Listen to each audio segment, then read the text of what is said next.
Hello everyone, in this tutorial we are going to create this fire animation scene what you saw a few seconds ago with all the environment from scratch. As you can see, I have this fireplace collection including 4 planes emitting cubes to form some kind of fire animation, and then also an animated point light to give our scene the main light source. In the ground collection I have the terrain with only one material which gives all the cubes a different tone of green color. And also a nature collection with only one type of pine tree, a grass and one low poly rock scattered around to form some kind of forest. In the scene collection I have a camera, a cube assigned with a principled volume material to get some kind of fog, and another cube to create the dust particle system, and also a sunlight which represents the moon with a blue color. So this is how the entire scene looks in real time. We are going to use Eevee as our rendering engine. You can also download this final blend file from my Patreon page, along with other projects I made in the past. All links down in the description. Now, let's get started.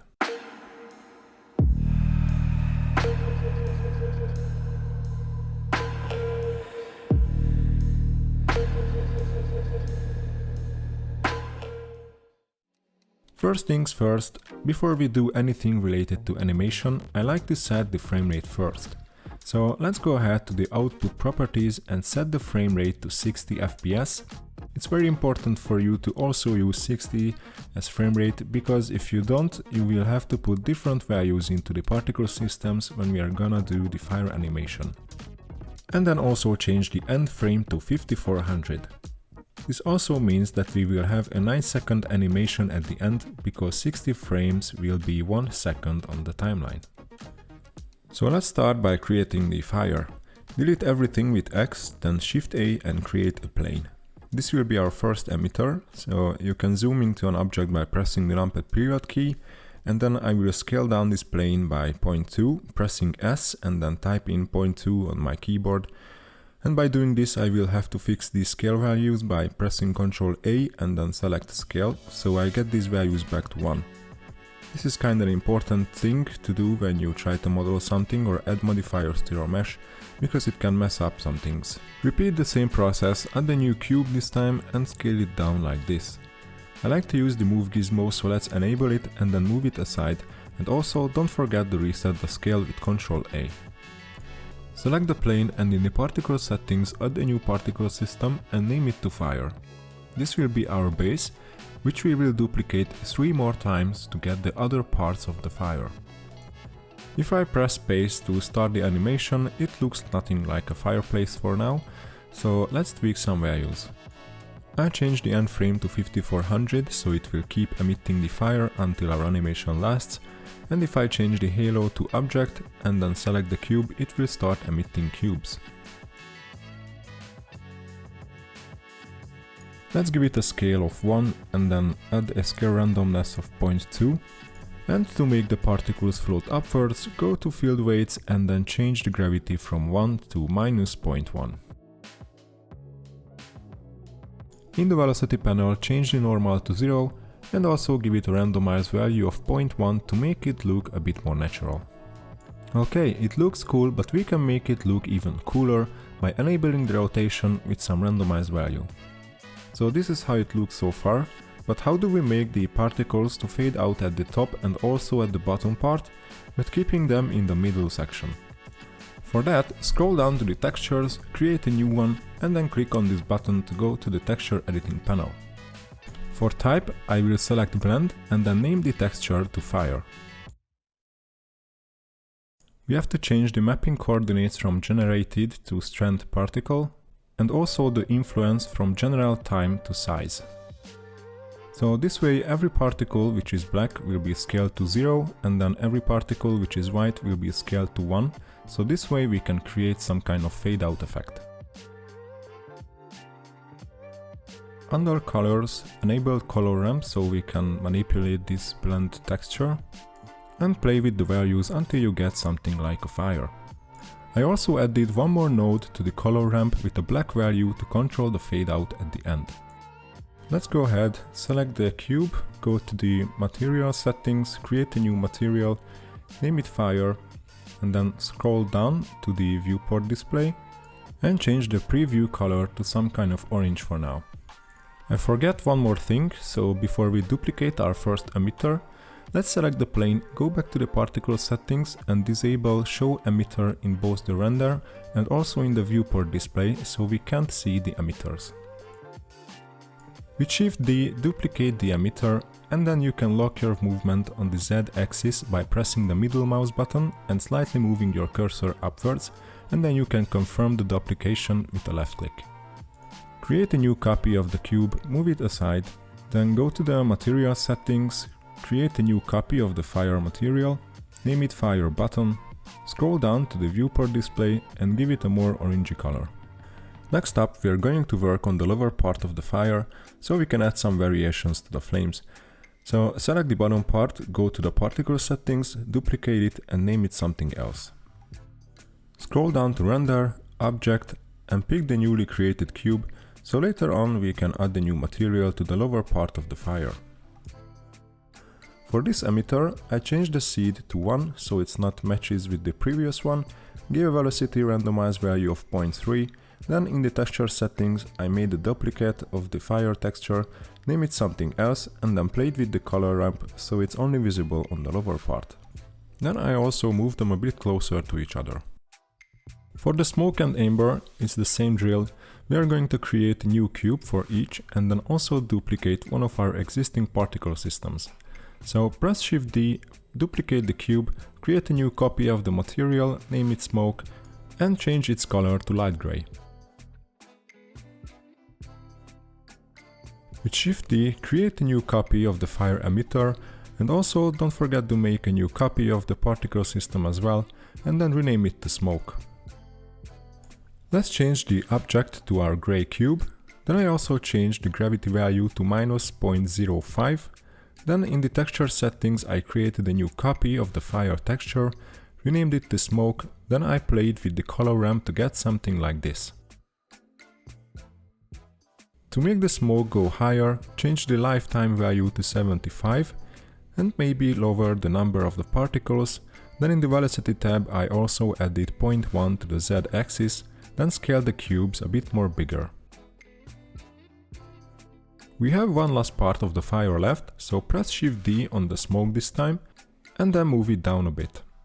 I have also made a new copy of the gray cube, then in the material tab create a new copy of the shader, rename it and change the viewport display color to red. Select our newly created emitter and create a new copy of the particle system, then add the new name to it.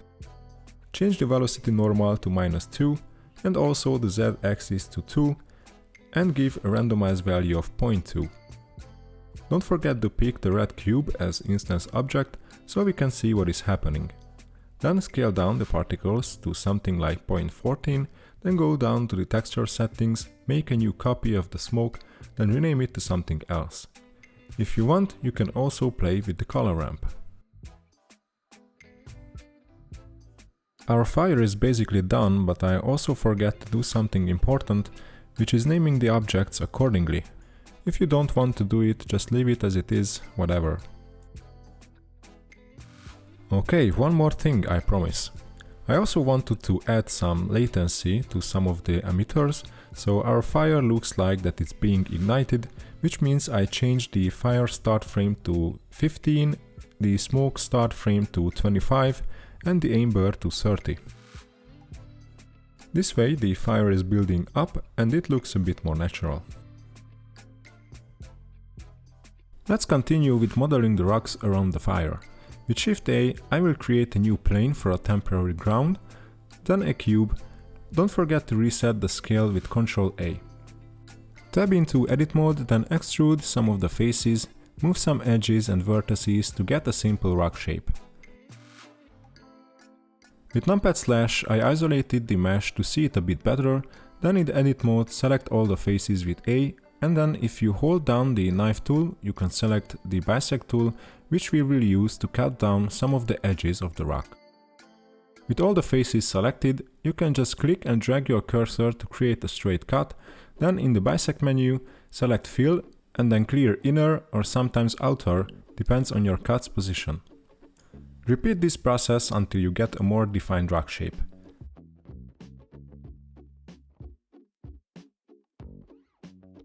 When you're ready, press numpad/ again to exit the isolation view. Mine is a bit too big, so I scaled it down. Then in the modifier tab I added the bevel modifier so the edges are not that sharp. I also renamed it to rock, then in the top view I started duplicating them around the fire with Alt-D. Create some variations by rotating every piece and also scale or move them around randomly. I also added some smaller rocks on top of the bigger ones to create some more details. I think it's time to add the camera to our scene, so we can start working on the angles and proportions, our final composition.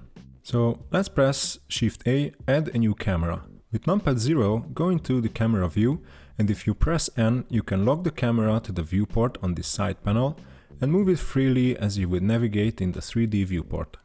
Zoom out a bit with the mouse wheel, go to Item and set the camera's rotation to 63 on the X-axis, 0 on the Y and 45 on the Z-axis. Of course, all the camera setup I make is optional, so if you want to put your camera somewhere else, I encourage you to do so. Don't forget to unlock your camera so you can go back to the viewport more easily. With Shift-A, add a new cube, scale it down, and then also scale it down on the Z and Y axis, leaving out the X-axis from the equation. You can do this by pressing S and then Shift-X. Apply the scale, then give it a bevel modifier to get some nice edges on the planks. Our next job is to rotate and duplicate this plank with Alt-D all around. Try to move them in a way that they are not intersecting with the rocks and also looks a bit random. I made just a few adjustments to both the upper and lower part of the fire by cranking up the numbers to 1500 and the scale to 0.6 to make it more dense in the middle. Alright, our fire is done. Let's select everything except the plane, press M and create a new collection for it.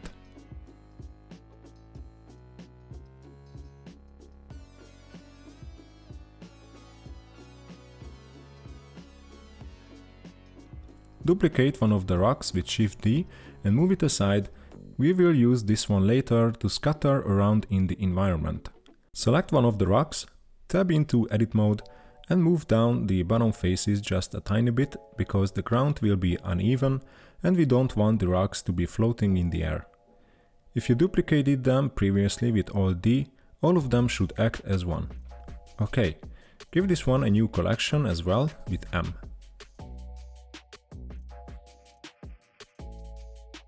Select the camera, lock it to the view and give your camera a nice view on the fire. I also set the focal length to 120.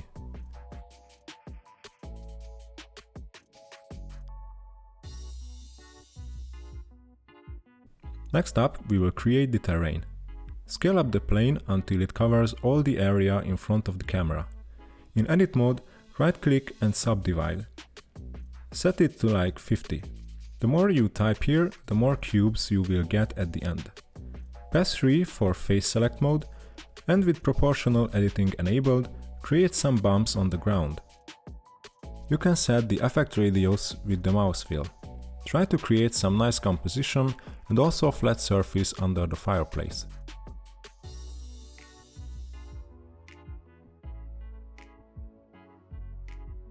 Now let's go ahead and create the pine trees. Shift-A, add a new cone and set the vertices to 7. In a side view, scale it down like this and create some new copies with Shift-D. Rotate some of the parts with R and Z for some variations. Now select everything and press Ctrl-J to join them together. In Edit mode, I will go Select and select Random. Make sure to disable proportional editing, then press G twice and carefully move your cursor upwards. Then, while holding down Alt, move them back down. Press left click to confirm. You can add even more variations by selecting some parts with L and slightly rotate them with R. For the trunk, I select the bottom face, creating 2 insets with I, then making it flat by scaling it to 0 on the Z axis. E to extrude, S for scale for the rest of the trunk. We want the tree's origin point to be at the bottom, so we can distribute them more easily in the future. For that, select everything in edit mode, then move them up until the orange dot is at the bottom.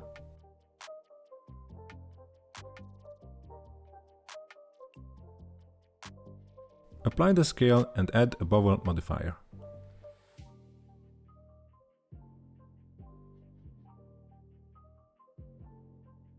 Let's rename our finished tree and place it into the nature collection with M. Make sure that your nature collection is selected, so every time when we create a new duplicate, it will be placed into the right collection. Our next job is to create the forest.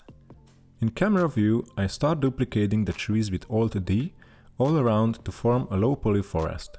Rotate them, scale them as you want.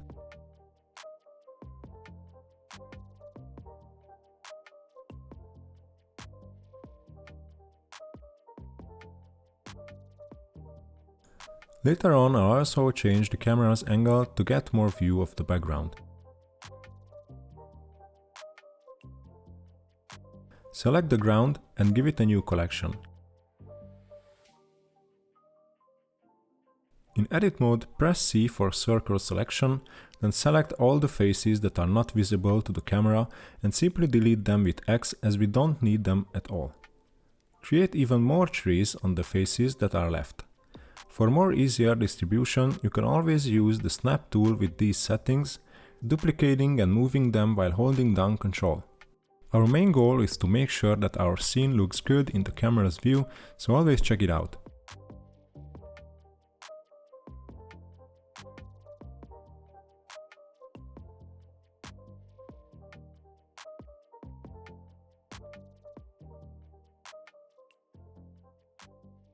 Select these 4 cubes and move them out of the scene. Then make sure that the origin point of the rock is at the bottom as we did on the pine tree. Select the ground, go to the modifier tab, then add an edge split modifier with an edge angle of 0, then add some thickness with a solidify modifier and also a bevel modifier to round off the edges. In edit mode, go to select, select random, then deselect every vertices near the fireplace with C, then with the middle mouse button, then move the rest slightly up to break the surface. Now I will start scattering around the rock we made earlier, using the snap tool by holding down Ctrl as I'm moving them around. You can scale and rotate them as well, and also you can combine them together to create bigger formations.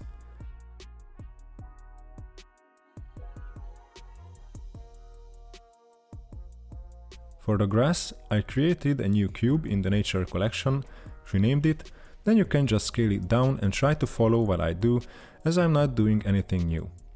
The only thing you have to keep in mind is that the origin point needs to be at the bottom and you have to apply the scale when you finish the modeling.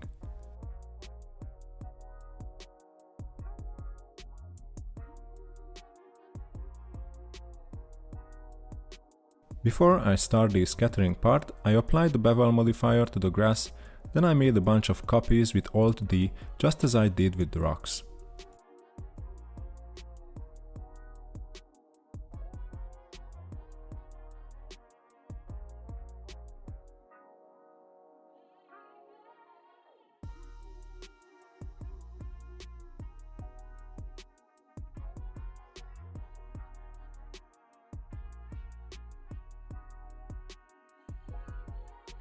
Next up, we are going to create the materials, so go ahead and click on the shading tab.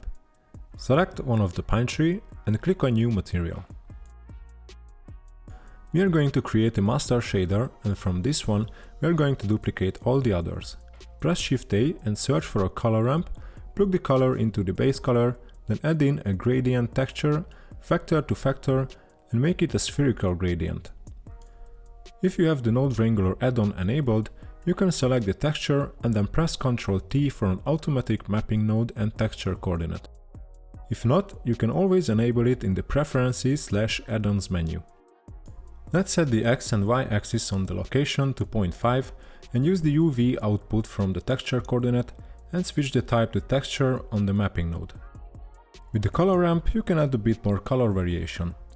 Now search for a Mix RGB node and place it between the color ramp and the principal BSDF node, change it to multiply, give it a nice green color, then crank up the factor value to 1. Also the roughness to 0.8 and the specular to 0.3. In the material panel, add a new slot to the pine tree, select the master material and create a new copy.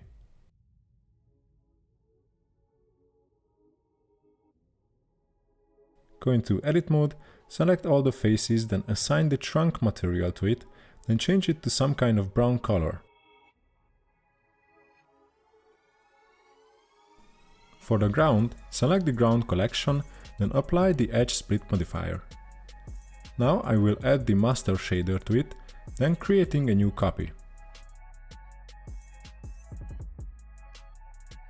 Let's tab into edit mode, select all the faces with A, then press P and select by loose part. This way we will got all the parts separated from each other. Let's add in a color ramp, plug it into the empty color slot and also an object info node, which we will use to create random colors on each object with the help of the color ramp. Now we only have to add some green variations. Okay, it looks good so far. To make our life a bit easier, I added the same material to the grass and also for the rocks, but for the rocks I made a new duplicate of the material, renamed it and changed the green colors to grey. Don't forget about our fireplace, add the same material and also for the planks create a new shader from the base material.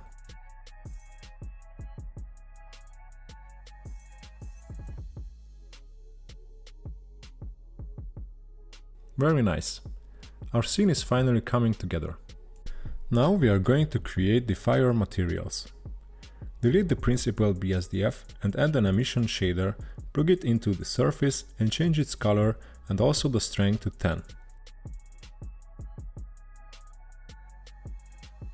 Pick the next cube, add the fire material, what we just created, but create a new copy and change its strength to 15 and its color to a more saturated red one.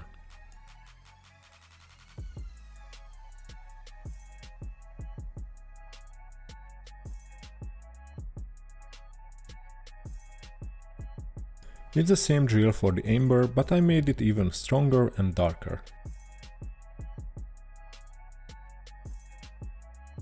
So let's see how it looks in the viewport shading.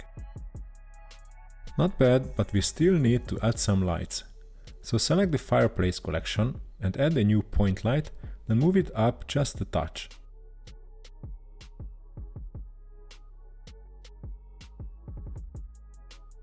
Set the point light strength to 1500 and give it a nice orange color. To make everything look better, in the render settings I enable the ambient occlusion with a distance of 5 meters. I also enabled bloom and the screen space reflections with refractions. If you play the animation now, you can see that the light is intersecting with the particles, giving these hard shadows. To solve this problem, you have to go to the light properties and under shadow change the clip start value until it goes beyond the particles. But be careful because we still want to keep the shadow from our environment. We want to make this point light jiggle to imitate the fire's light. So we are going to give this a little animation as well. Let's set the timeline to the first frame and with the light selected press I and choose location. Then I change the timeline window to the graph editor. Let me disable some of the emitters real quick.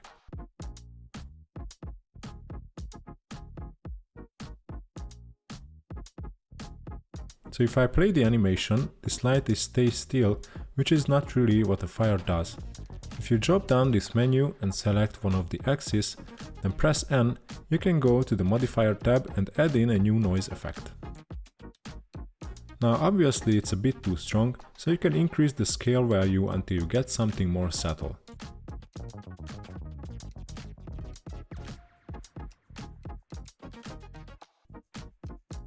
And you can also lower the strength as well. If you're happy with it, click on copy modifier and paste it to the other two axis location.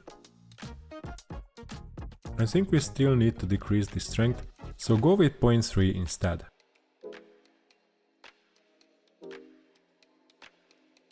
That's nice. For the word settings I changed the strength to 0.2 and changed the background color to dark blue. The scene still needs some light, so in the main collection I add a new sunlight. Move it up a bit, then change its rotation to something like this, so we can get a nice moonlight from the side. I also changed the sunlight color to blue and lowered its strength to 0.5.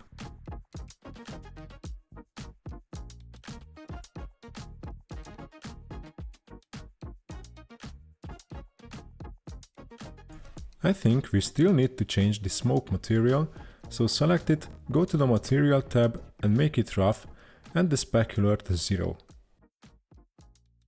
And also change the transmission to 0.8. Press Shift A and add in a new cube to the scene so we can create the fog. I resize the cube in a way that it covers the camera's view.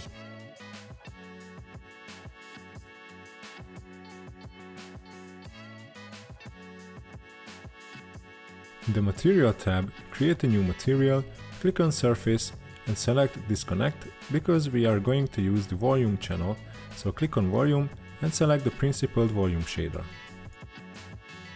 We already got a very thick fog, so change the density value to 0.2 and the color to a darker blue.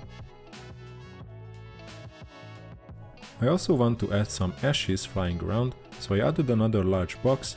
This will be the emitter for the dust particle system and also an icosphere with one subdivision level, which you can also scale it down and then make it narrow, move some words around so it's not that uniform, and lastly apply the scale.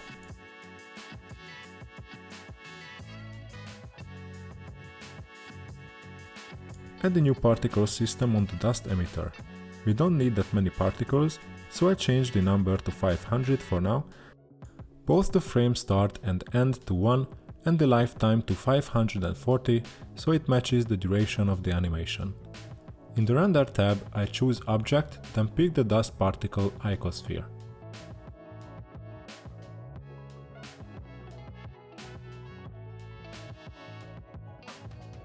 Let's make it a bit bigger and also give it some randomness.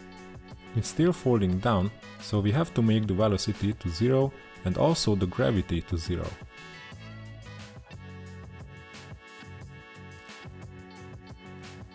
If we play the animation now, nothing happens because we killed all the forces which would make them move. Shift A and then add a new turbulence to the scene to make the particles flying around like dust.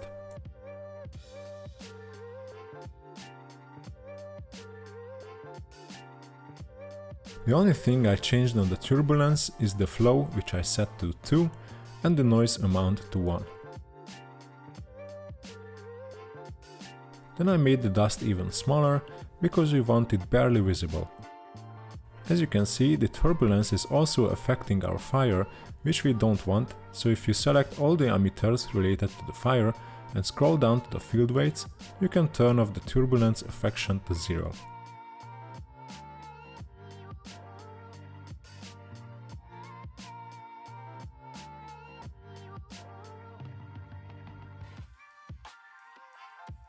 If you want, you can also add depth of field to the camera by selecting your camera, enable DOF, and select the target where you want to focus point and change the f-stop value to your liking. I changed mine to 1. For the last step, we have to change some of the render settings. I changed the render sample to 124. We don't need to go higher. Let's create a render and see how it looks. It looks good, I think, but we will add some lens distortion as well, giving it a touch of cinematic look. Let's minimize this window and go to the compositing workspace and check the Use Nodes option. With Shift A, search for lens distortion and add it between these two nodes. With Shift Ctrl left click on the lens distortion, we can see how it affects the render. You can zoom out with V, Alt V to zoom in, and pan the image with Alt and middle mouse button. Let's change the dispersion to 0.0 and 1. It will give you this nice effect on the sides of each render. I think that our animation is fully done, so now you can just go to the output properties and select a folder where you want to save the animation. Change the file format to FFmpeg and also under encoding select MPEG-4 as container, and you can set the output quality to high or even higher. If it's all done, the only thing you have to do is click render and render animation. Thank you guys so much for watching this video. I hope that you could follow this tutorial and you got a nice animation for yourself. I'm planning to do more tutorials like this, so make sure to check back later. And one more thing, if you upload your version of this fire animation to YouTube or even Instagram, don't forget to tag me so I can share your work as well. But until then, I see you in the next one.